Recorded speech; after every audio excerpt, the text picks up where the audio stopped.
Hey, hi, good morning, everyone. My name is Swap. I represent Iris, and I'm looking after Nordic market, Baltic market, as well as the Eastern European market from ESEF perspective, especially for the product Iris Carbon. Today, with us, we have Riku Järvelä, who is from Basware, a large enterprise from Finland.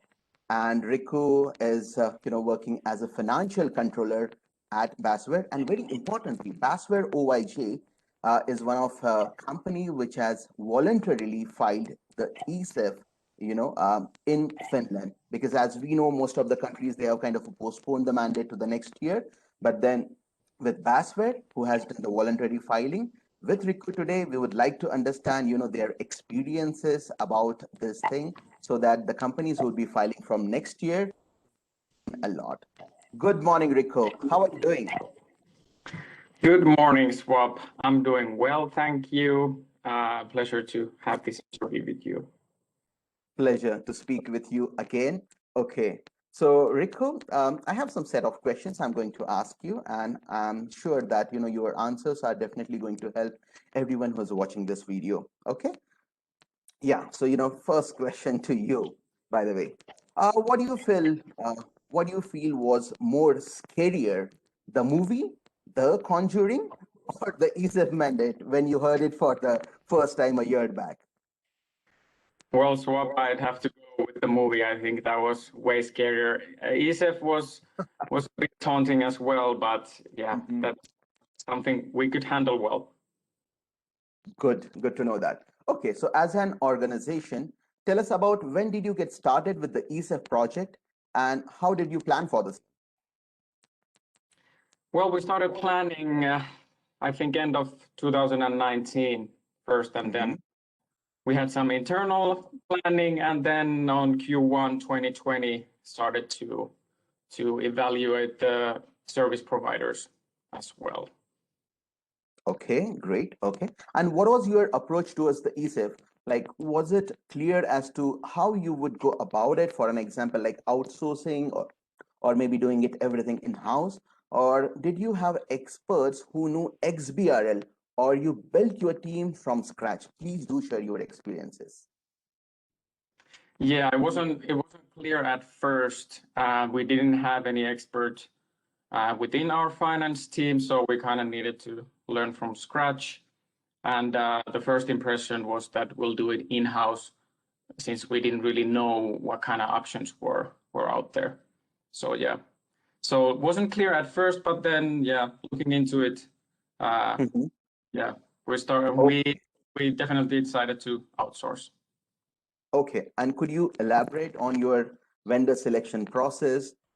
Who did you evaluate? What was your decision-making criteria and the process you had to go through to finalize your ESEF vendor?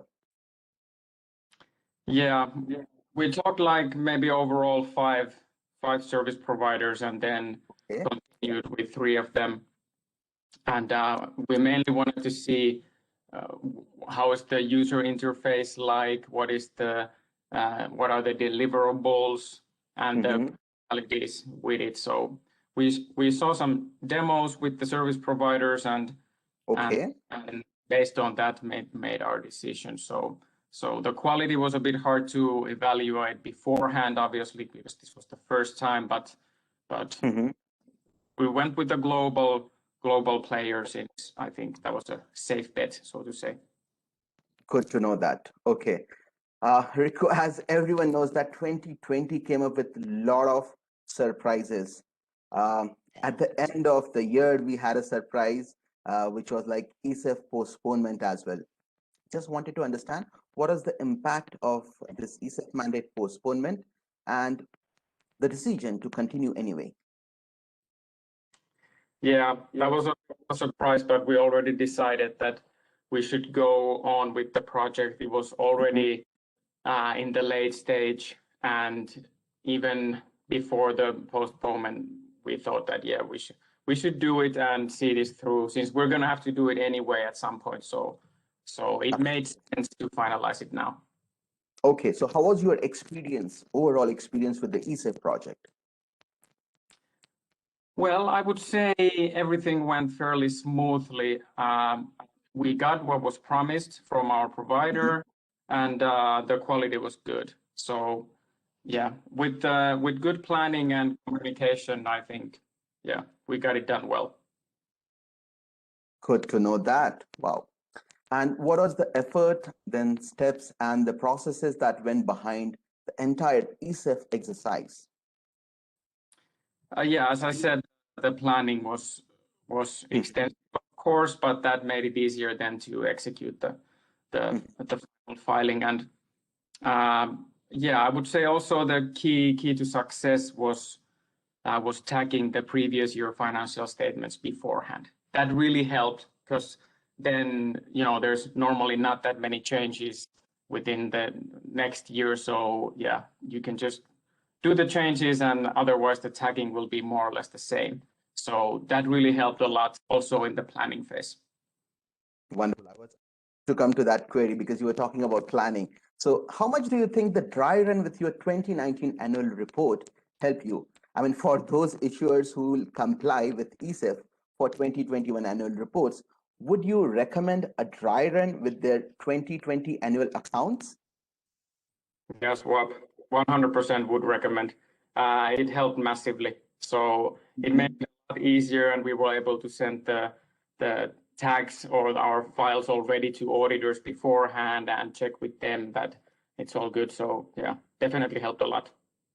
Wonderful. The audience would like to know the learning. So, did the 2020 annual report live filing have any learnings for you in terms of how you may want to approach the 2021 annual report ESEF process? Yeah, let's say I wouldn't change much because, as I said, everything went fairly smoothly. Yeah, I would definitely plan for some days in the schedule because there's always last minute changes. So it's good to have some leverage in the process if that's possible. So I would say the final stages could have some room for off days, so to say, for unexpected stuff. Wonderful. I guess the overall experience, going through this entire dry run and doing the ESEF filing has given you a lot of learning. So I just wanted to understand what kind of advice do you have for the companies that are yet to adopt ESEF? Yeah, I mean, outsourcing the tagging was definitely not a bad idea. So I would advise to plan well ahead and, of course, do the previous year tagging beforehand already as a dry run, so to say. So yeah, with those things, I think makes it a lot easier. Wonderful. This time with you and hearing all those answers were helpful. This information would be helpful for each and every issuer who would be filing for the next year as well. So before we close this, short call, just wanted to understand any final words from your end.